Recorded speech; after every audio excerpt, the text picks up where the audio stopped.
Hey guys, I'm your boy Nick with Pick'em MMA. We are back with another one. Let's get right into it, guys. We're gonna be talking about the best bets, the safety parlay, and all the bets that I have on the UFC Vegas 79 card. So let's get right into it, guys. We made 4+ unit profit on the last card of UFC Noche UFC bets. These are all my bets. We would have made more money if Lexa Grasso had gotten that and not from the judges, but it ended up being a draw anyway, so I'm not too pissed off about that. It is what it is. We still made 4+ units in profit.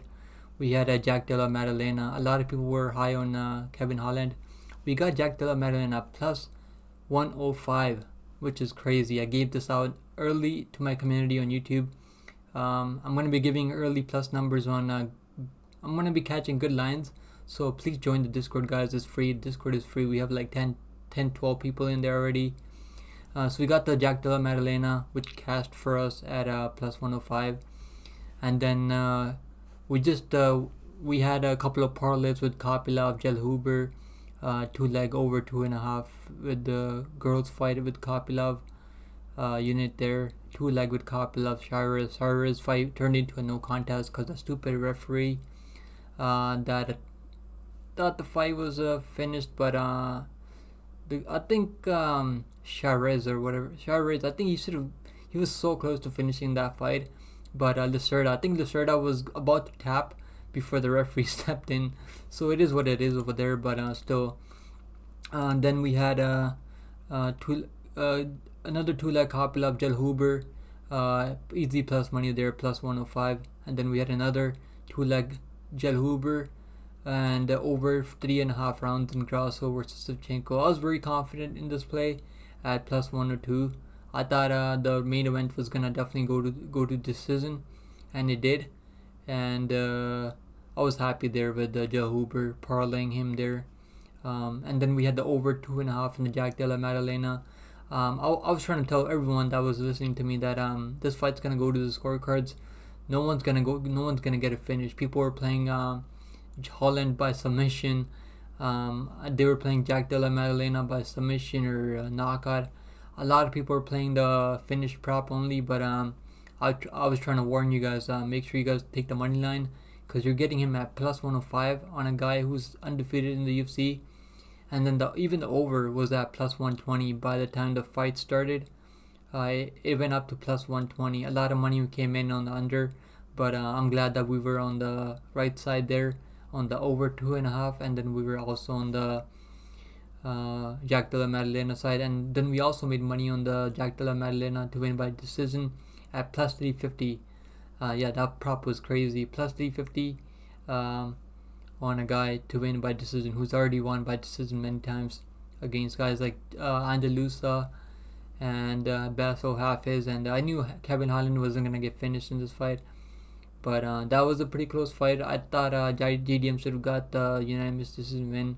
Still split decision win. It is what it is. But so next, then we had a Padilla and Nelson fight over 1.5 rounds. I got this early at minus 145. The line went up to minus 180, I think, by the time the fight got going on. It closed in at like minus 190, minus 180. A lot of people were playing the under 2.5 in that fight. I thought Nelson was a really tough dude, and good for Nelson. Nelson got the win there. That was a very close fight. Padilla, I don't think Padilla was good at fighting for point fighting. It is what it is though. And then next we had Kopylov second round finish. I was trying to tell everyone that Kopylov always fights the same way, guys. He always breaks his opponents in the first round, and then he'll put the pressure and then land those nasty body kicks, nasty body shots. Kopylov looks really good. I wonder if they're gonna give him a top 10 guy next or not, because 4-5 win streak, 4-5 finish streak, 4-fight knockout streak. He 100% deserves a top 10 guy at middleweight, I think. Yeah. And then we had ZELLHUBER to win by knockout. He got the finish there, but I should have took the inside the distance. I thought he was gonna knock Giagos out, but Giagos is a tough dude. It's hard to get him out with punches. I should have known. I think the submission prop was very juicy. So it is what it is. ZELLHUBER was my lock of the week last week, guys. So I'm really happy that he got the win, even though it was by submission. I had $20 on that plus 200, so it is what it is. And then I had a Knudsen to win by first round knockout. She was very close to finishing that fight in the first round, but Mon is a tough girl. She survived. She hung in there. It is what it is. And then for the last prop we played was Kopylov by submission. Yeah, this was I just played this for the number. I thought maybe friend could eat some punches and maybe he could get knocked down and Kopylov could jump on his back. At plus 1600 you gotta take some chances on the props like that, especially when the guy is up minus 300. You gotta take a chance on his other method of victory, because sometimes this can happen, like we saw with the Rosas Jr. A lot of people were playing him by submission. A lot of people had the submission prop in their parlays, but we took the under 1.5 in that fight. I knew he was gonna finish the fight, but I wasn't sure if he was gonna finish by submission or decision. I mean submission or knockout, but good for Rosas Jr. He got a knockout in the first round, ground and pound, and a lot of people lost money there, I think, because they had him by submission. So if you guys are going to be betting fighters by finish, just bet inside the distance, because then you're not going to regret taking the submission prop on a guy like Rosas Jr. who goes out there and gets a first round knockout. Anyways guys, and then let's get in. We had a Dana White Contender Series card yesterday. I gave out this 2-leg parlay close to plus money. We had Igor Da Silva. I ended up flipping my pick from Jonata Da Silva because I had a feeling after the weigh-ins the size difference was pretty big between the two guys.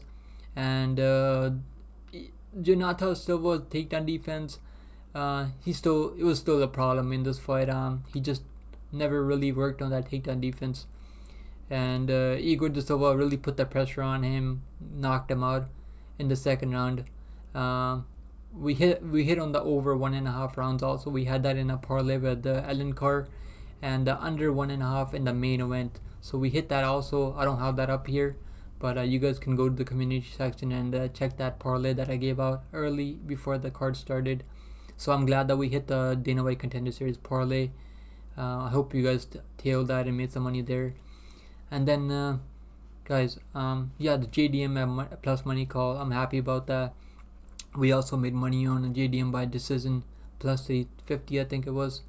Let's move on to the next card, guys. Now we have the lock of the week. I'm gonna go with the VIDAL, TAMIRES VIDAL. I really like her here. The opponent she's getting is so terrible, man. I don't think Rondon is gonna be able to make enough adjustments at 34 years old. I think she's like 34 years old, right? Rondon is she's like 34 years old now. She's really old for the weight class.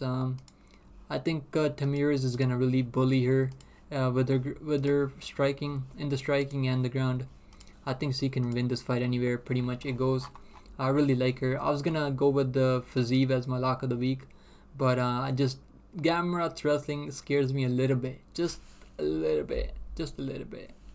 But I do think Fiziev wins. I have like over 2.5 units on him, but scares me just a little bit because Gamrot has that pace and pressure, man. That dude scares me a little bit, just a little bit. But I'm not scared of Rondon.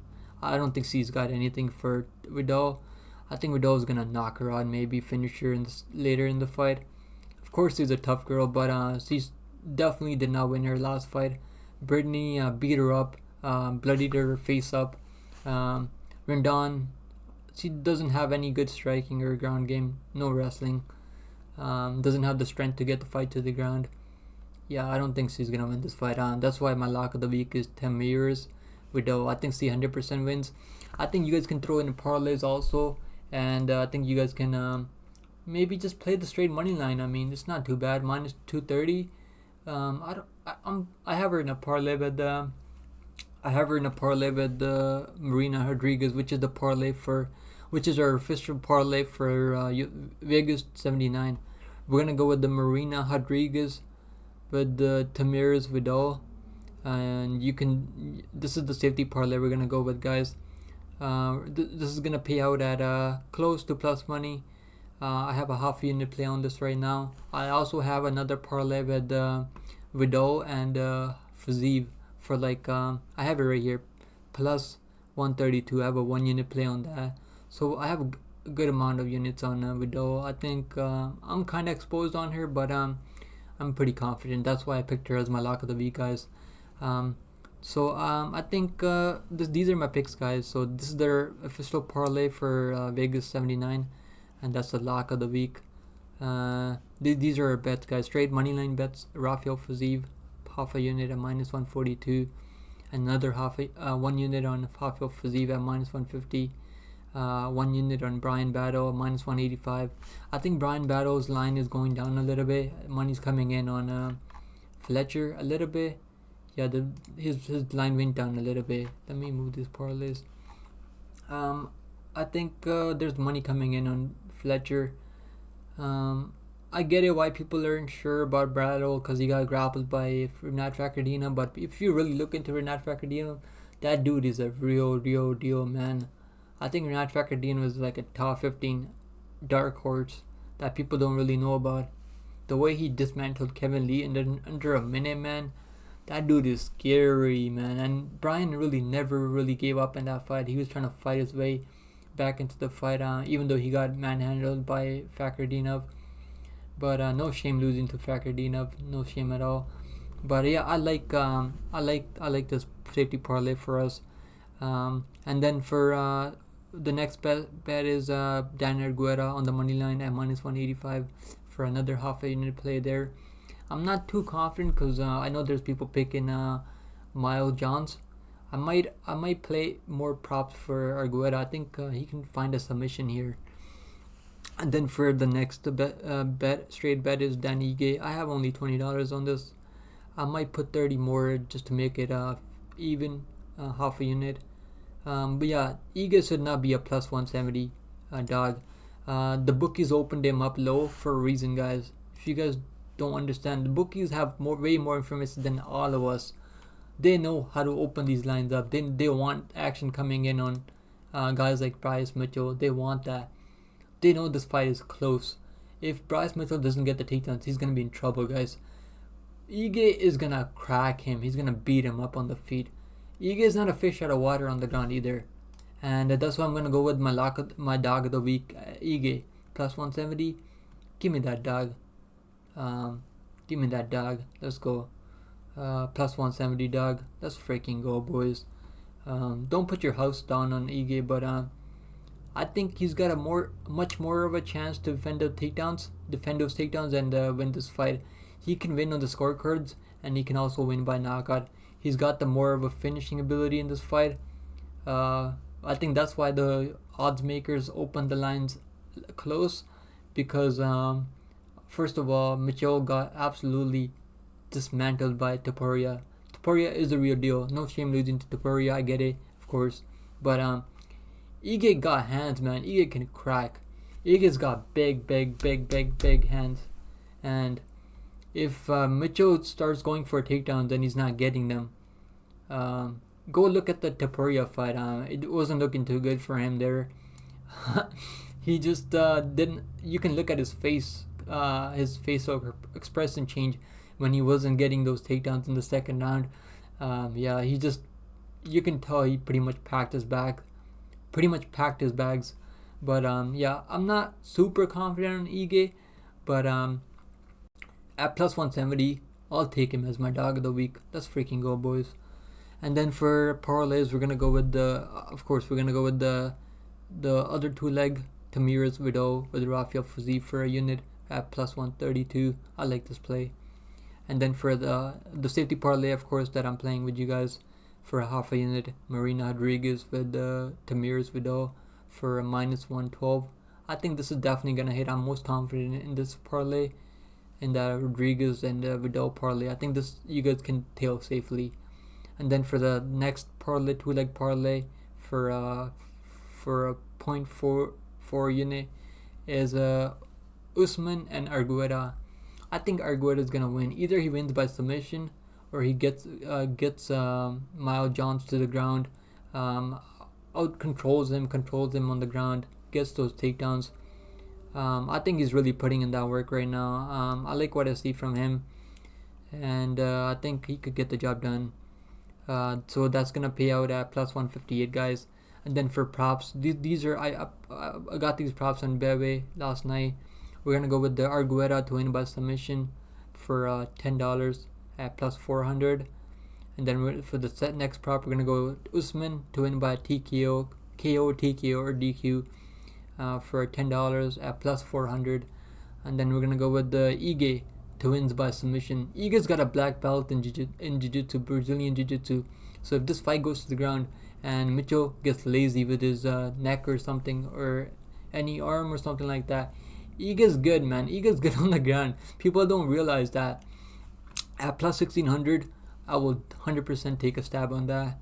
Even though there's very likelihood chance that Ige submits him, but man, it can be done. We've seen it can be done. Bryce can be broken down. I'm not saying it's gonna get broken down, but it could be done. I like that number, plus 1600. Give it to me. I think Ige inside the distance is like plus 300 or plus 400 or something like that. So if you gotta sprinkle on that submission prop, $10 on the submission prop at plus 1600. And then the next prop we're gonna sprinkle on is Jourdain to win by decision, plus 175. I think if Jourdain does win the fight, it's gonna be by decision. I don't see him finishing Ramos. I'm not super confident that he wins the fight, but if he does, it's gonna be by decision. Plus 175. I'll take a stab on it for $20. And then the next prop that I would have is Means to win by knockout. Guys, listen to me. The only reason I'm playing Means by knockout at plus 450, because there's value there. Of course I'm picking Fialho. He's a 10 years younger guy, but Fialho's been knocked out 3 times in a row, guys, and it's not a good look, man. When you get knocked out 3 times in a row, just not a good look, man. I don't like, just not a good look, guys. How can I take this off? Okay, so those are the bets, guys. If you guys need to, you guys can join the Discord, guys. I gotta move the screen so we can talk about the Means, why I'm picking Means as one of my props. It's just for value, because Fialho's been knocked out like 3 times in a row. I know he's been knocked out by high level guys, but still, that chin, I think that chin is cracking. He should have taken more time off.